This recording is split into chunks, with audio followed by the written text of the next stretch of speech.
I mentioned last week that I was out for the first several days of the year, and the 1st through the 5th I was in Salt Lake City with our students, about 100 of them, for the Seek conference. And one of the talks that I attended was given by our new softball coach.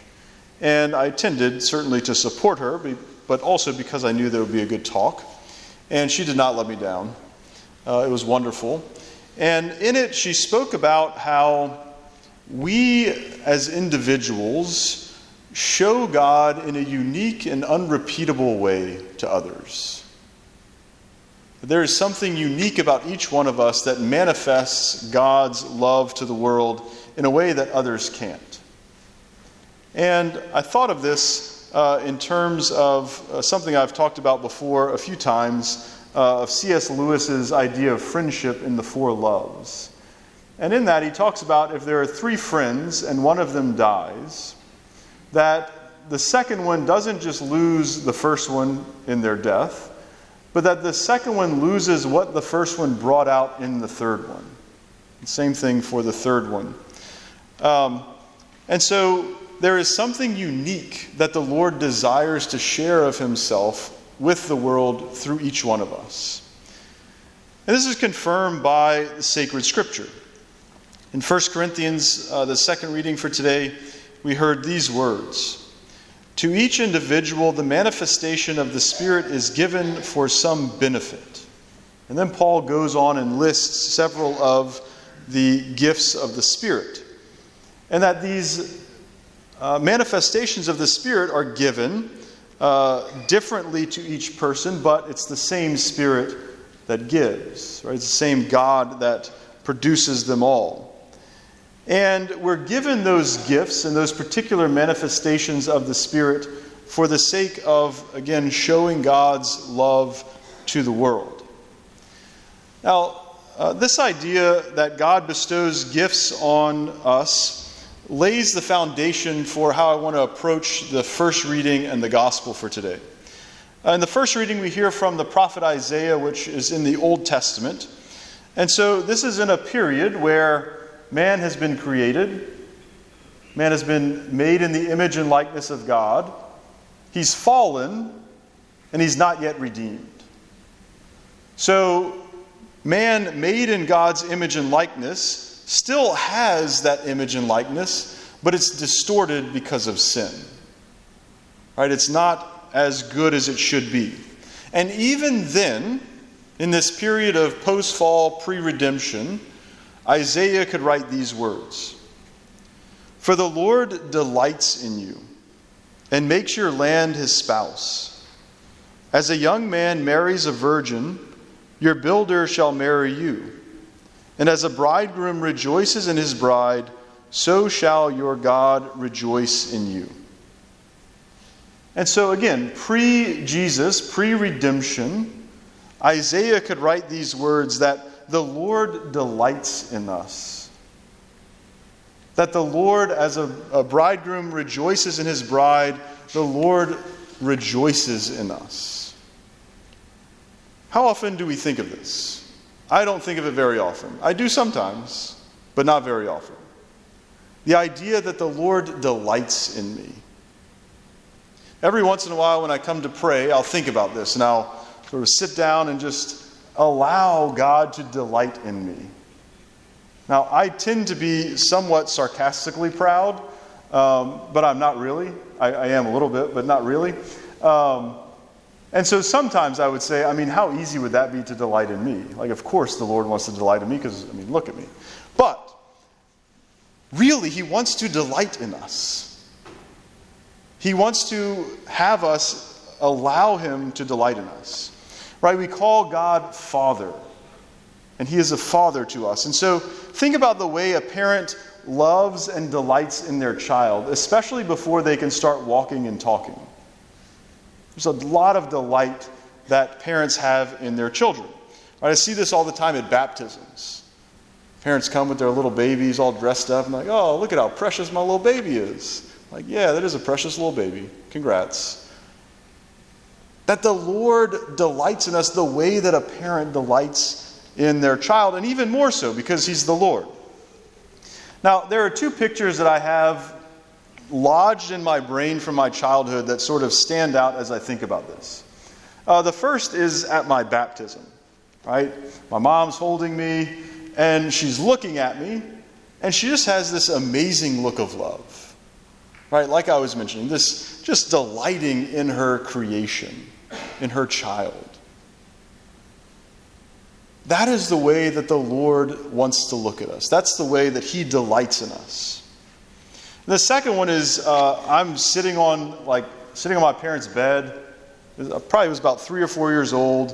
And I had like the phone up to my ear, pretending like I was talking on it, and I had a little basketball in front of me and a microphone right there. So I'm like pretending like I'm talking on the phone. And my mom's on the bed also, just like with her head like resting on her hand like this, and just like smiling. Probably because I said something hilarious, because I do that all the time. Just smiling and delighting in me. Right, again, this is what God does to us. My mom is a wonderful woman. In fact, if anybody ever says anything about her, I tell them to be quiet, that Barbara Broussard is a saint. But my mom is a flawed human being. And she, as a flawed human being, can look at me that way and delight in me. Then how much more does God? The one who created everything that exists. The one who knit me together in my mother's womb. Right? How much more does He delight in me? In the gospel, we hear of the first of several signs that St. John talks about in his gospel, at the wedding of Cana. And these words of Mary, "they have no wine," are really the words also of all of Israel. They're the words of all of Israel who are separated from God, right? Because wine is a symbol of grace. And so Mary, speaking for Israel, is saying, we have no grace. We are separated from you, and we need you. And so this image of God, again, is distorted. It needs to be restored. And so in this context, Jesus, at this wedding feast, changes water into wine. And a lot of times, we just sort of gloss over things in the Scriptures. But we need to pay attention. Because if you were paying attention, you would have noticed that Jesus changes between 120 to 180 gallons of water into wine. That is a wedding feast that all of us would love to be at. 120 to 180 gallons of wine. And so Jesus is not encouraging us to drink to oblivion, but He's making a statement that this wine that symbolizes grace is super abundant. It is overflowing. That God doesn't just give to us sort of sparingly, but He lavishes grace upon us. He lavishes His divine life on us. He tells us in Scriptures that our cup will overflow. Right? This is the generosity of God. He's saying, I will restore my image in you. And it's not just going to be what it was before the fall, or sort of fix it a little bit, but it's going to be even better. That in giving you grace and giving you my divine life, I am going to send my Son to redeem you so that you might be like Him. So that you might be other Christs in the world. This is what He desires to do for us. And this is what we celebrate in baptism. Right? That original sin is removed, that we become members of the church, and that God pours His divine life into us.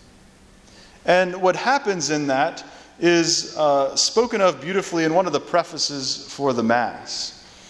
It says that God, the Father, sent His Son to redeem us so that He might love in us what He loved in His Son. That God can look at us, the Father can look at us the way He looks at the Son, and having been baptized, He can delight in us the way that He delights in His Son. So this is a little bit different take on the spiritual life than maybe we normally think about. Usually, if I had to imagine, we think of the spiritual life as fulfilling a bunch of rules and especially focusing on the things that we can't do. Right? Don't do that or you're going to get in trouble and have to go see Father in the confessional, and nobody wants to do that. Right? Don't do that, don't do that, don't do that. The rules are good, we need them. I speak of them very often. But the rules are supposed to guide us to be more like Christ. To guide us to be more like the Son, so that more and more the Father can delight in us. And so as we begin this year and begin this semester, we should try to do this, to shift our focus from simply looking at the obligations and the rules associated with the faith, and start to strive to be more like Christ, right? So that we can receive His grace, so that we can show His love to the world in that unique and unrepeatable way that He has given to each of us, and so that more and more the Father can truly delight in us.